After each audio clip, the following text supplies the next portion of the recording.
تمام حبابل کے بڑھنے بلغ العلا بکمالہ کشف الدجا بجمالہ حسنا جمیع خصالہ صلو علیہ وآلہ واصحابہ وآل بیتہ اجمعین۔ آج کی یہ تقریب شادی کے سلسلہ میں انعقاد پذیر ہے۔ اللہ تعالیٰ اس محفل کی برکتیں ان کی نسلوں تک جاری و ساری رکھے۔ بعض اوقات ایسا ہوتا ہے کہ بندہ بڑا اہتمام کرتا ہے، لوگ نہ آئے تو دل ٹوٹ جاتا ہے۔ بندے نے اہتمام کیا ہوتا ہے، دل ٹوٹ جاتا ہے، لیکن ایک بات کو یاد رکھیں، خلوص جو ہوتا ہے وہ کم ہوتا ہے، جو خالص ہوتے ہیں وہ کم ہوتے ہیں۔ یہیں پہ آپ تیل مہندی کر لیں تو رش لگ جائے گا۔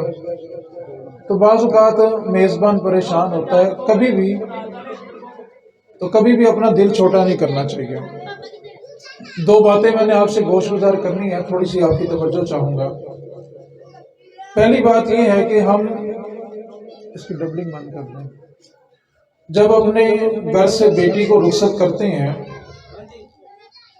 تو بیٹی کو بعض اوقات اتنا جہیز دیتے ہیں کہ بیٹے والوں کا گھر چھوٹا پڑ جاتا ہے، اور بہت سارا سامان جو ہے وہ پڑوسیوں کے ہاں رکھنا پڑتا ہے،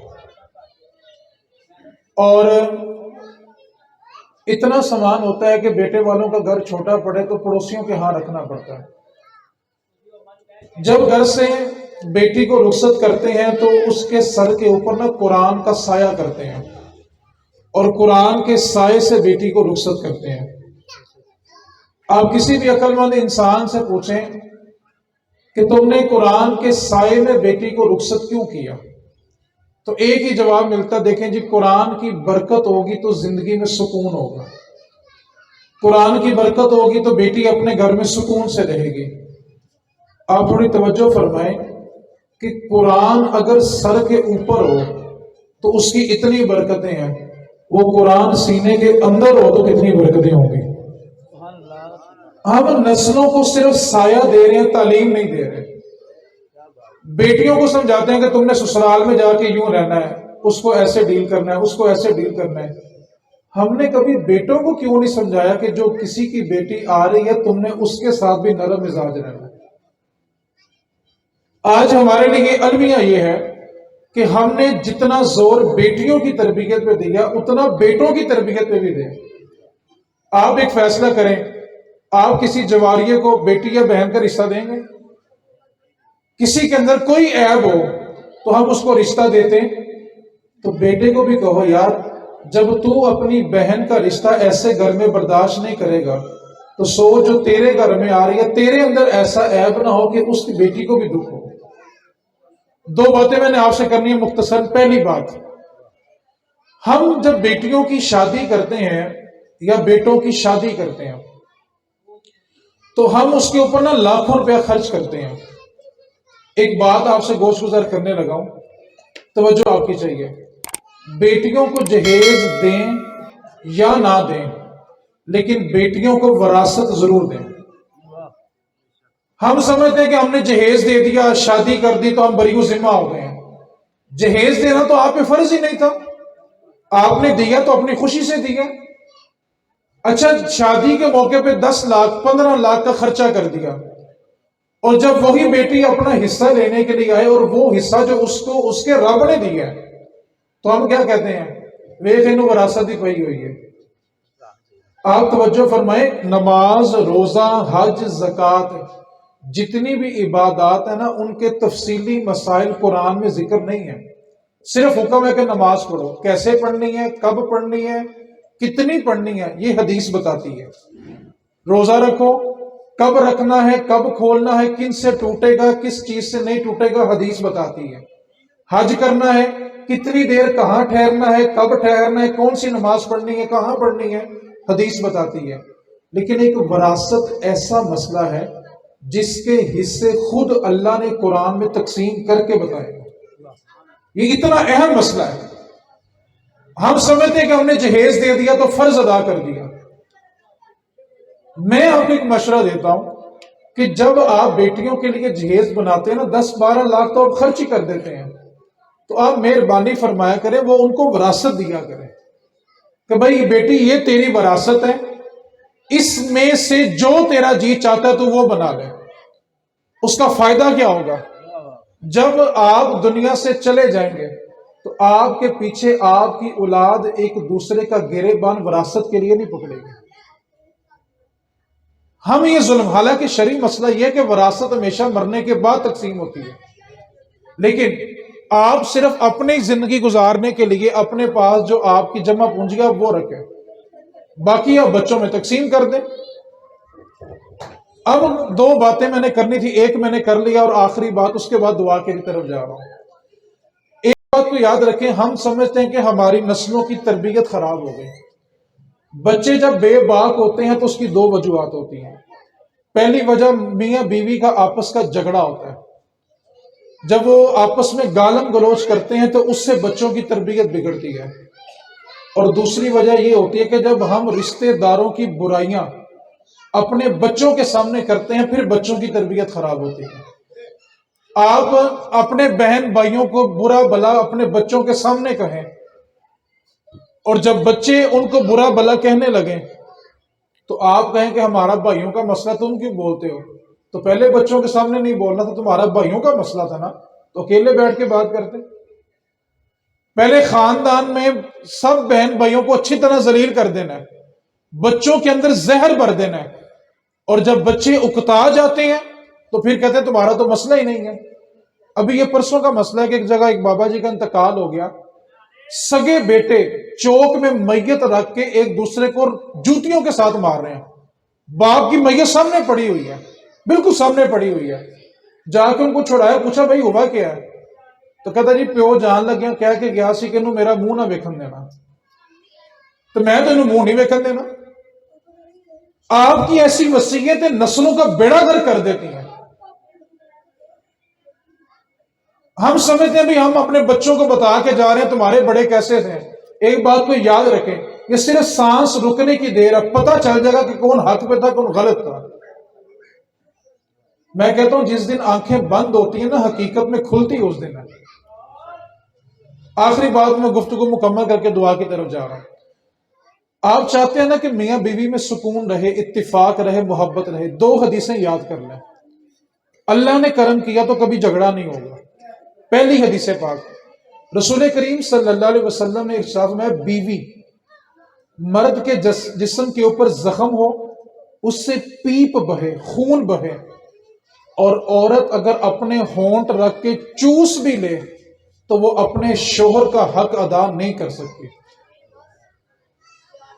دوسری طرف شوہر کو یہ حدیث پڑھائیں، رسول کریم صلی اللہ علیہ وسلم ایک دن اپنے حجرہ نور میں داخل ہوئے تو سیدہ اما عائشہ پاک رضی اللہ تعالی عنہ نا مٹی کے پیالے میں پانی نوش فرما رہی تھے، تو نبی پاک نے فرمایا عائشہ کچھ پانی نا محمد کے لیے بھی چھوڑ دینا۔ اما عائشہ فرماتی ہیں کہ میں نے کچھ پیالے میں پانی چھوڑ دیا تو رسول کریم نے وہ پیالہ اٹھایا، پانی نوش فرمانے لگے تو رک گئے اور فرمایا عائشہ بتانا تم نے کہاں ہونٹ لگا کے پانی پیا؟ پھر میرے رسول کریم نے وہی ہونٹ لگا کے پانی پیا۔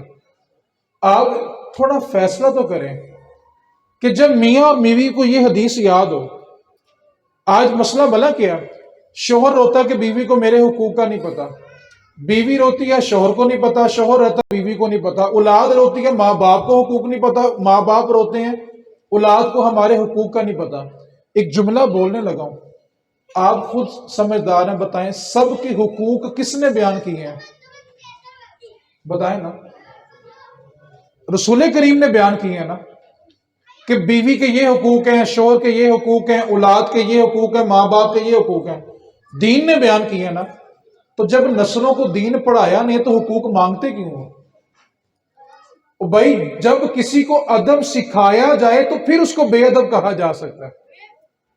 اگر وہ بے ادبی کرے پھر اس کو بے ادب کہو کہ پہلے آپ نے اس کو ادب سکھایا تھا پھر اس نے بے ادبی کی ہے۔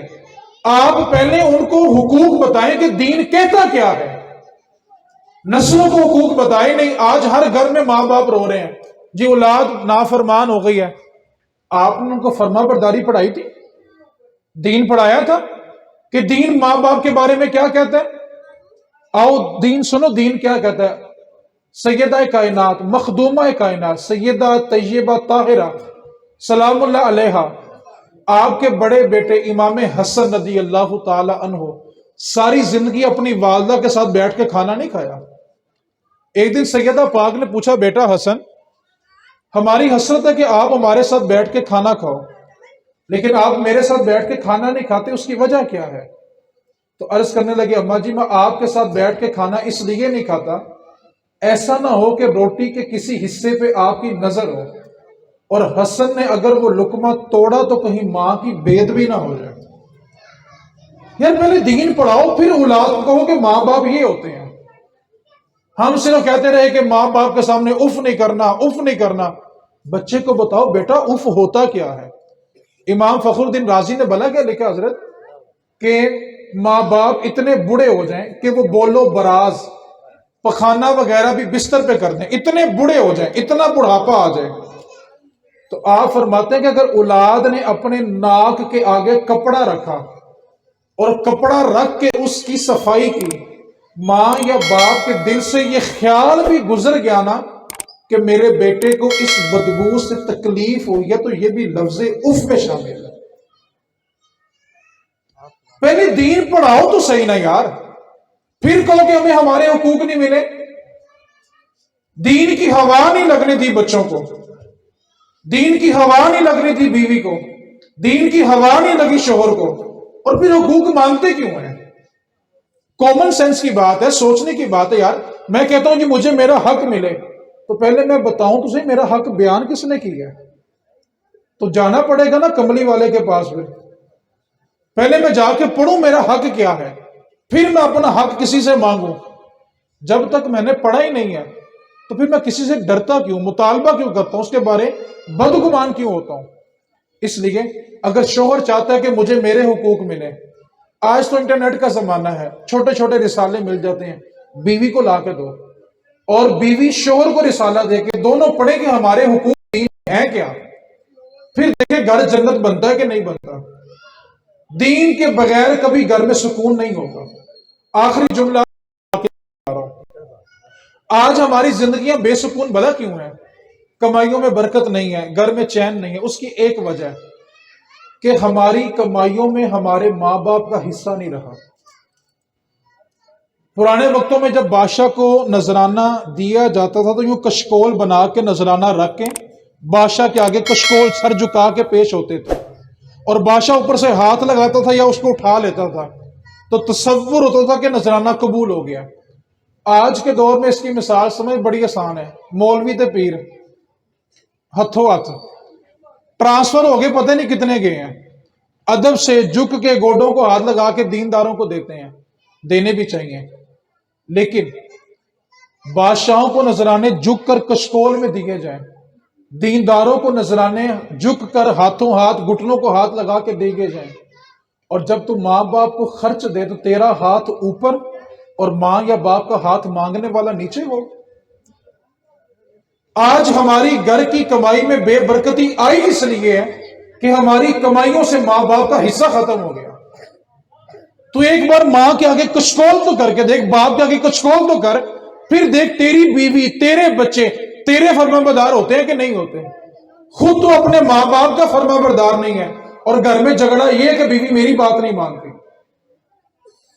پہلے اپنے ماں باپ کی تو قدر کرو، خود اپنے ماں باپ کی قدر نہیں ہے اور شکوہ کہ اولاد ہماری بات نہیں مانتی۔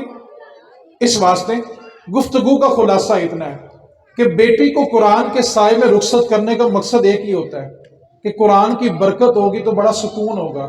یار قرآن سر کے اوپر ہو تو بڑی برکتیں ہیں، وہ قرآن سینے کے اندر ہو تو کتنی برکتیں ہوں گی یار۔ نسلوں کو سایہ نہیں دو، تعلیم دو، یہ تو اللہ کا کرم ہے، اللہ نے ان کو توفیق دی، یہ اللہ کی توفیق کے بغیر نہیں ہوتا۔ ورنہ حضرت بیٹیاں ہوتی ہیں قرآن کے سائے میں، ٹھیک ہے، بیٹی کو رخصت کرنی ہے، قرآن اٹھا لیا اور ایک رات پہلے ناچ ناچ کے فرش توڑ دیتے ہیں، ایک رات پہلے اسی قرآن کے بالکل خلاف کام کیا۔ قرآن اٹھا کے کس کو دھوکہ دینے کی کوشش کرتے ہیں ہم؟ قرآن سایہ کرنے کے لیے آیا تھا، ایک رات پہلے ناچ ناچ کے فرش توڑ دیتے ہیں اور اگلے دن دعا کیا کرتے ہیں؟ نکاح کے وقت اللہ دونوں میاں بیوی میں اتفاق دے، محبت دے، برکتیں دے، تو جو ایک دن پہلے ہوا تھا اس کی نحوست کہاں پہ جانی ہے؟ برکت کے لیے تو دعا آپ نے مانگی نا، تو جو ایک رات پہلے کی نحوست تھی تیل مہندی کی، وہ کہاں پہ جانی ہے؟ اور وہ بڑی مزے کی بات حضرت کہ جو گھر کے بڑے ہوتے ہیں نا، ان سے کہو نا حاجی صاحب 5 وقت تسی نمازی ہو، ماشاءاللہ تہاڈا دبدبا بھی بڑا ہے، تو تہاڈے گھر بھی نچ گانا اگو کہندے نے دیکھو جی بڑی ٹیل لائی سی، یقین کرو بڑا زور لایا، نہ گھر دی منی نہ بچے مننے نے، بڑا میں زور لایا۔ اچھا اسی بابے کو اس کا بیٹا کہنا بھائی میرا حصہ دیو، تو پھر پتر اگے اگے تے بابے دی ڈانگ پیچھے پیچھے، تب بابا بے بس نہیں ہوتا، تب ساتھ گالیاں بھی ہوتی ہیں، ڈنڈا بھی ہوتا ہے، گھر سے بے دخل کرنے کی دھمکی بھی ہوتی ہے۔ اور جب تیل مہندی کی باری ہو، یقین کرو مفتی صاحب بڑا ہی ٹیل لایا، نہیں مانتے۔ وراثت کے لیے تو بیٹے کو گھر سے نکال دیتا ہے، تب تیری بات سارے مانتے ہیں۔ یہ ہماری کمزوری ہے کہ آج ہماری دین سے دور نسلیں چلی گئی، یہ ہماری کمزوری ہے۔ ایک بات کو یاد رکھیں، آپ کے سارے سجدے ایک طرف، قیامت والے دن آپ کی بیٹی، آپ کی بہن آپ کا گریبان پکڑے گی۔ حدیث پاک کے الفاظ ہیں کہ مالک میں تو ان کے سامنے ناچا کرتی تھی، ان کے سامنے بغیر پردے کے گھوما کرتی تھی، اس نے کبھی مجھے روکا نہیں تھا۔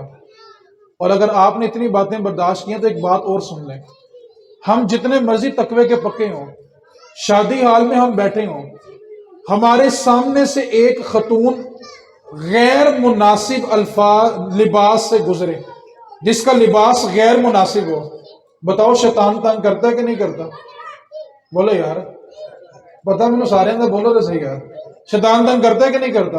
اب تھوڑا تصور تو کرے یار، کسی کی بیٹی، کسی کی بہن ہماری نگاہوں سے گزرے تو شیطان ہم پہ حملہ کرتا ہے، چاہے داڑھی چٹی ہو گئی ہوئے، شیطان باز آتا ہے۔ تو یار جب ہماری گھر کی عزتیں کسی کے سامنے گزرتی ہوں گی، کیا شیطان وہاں پہ حملہ نہیں کرتا ہوگا؟ کس گمان میں گھوم رہے ہیں ہم لوگ یار؟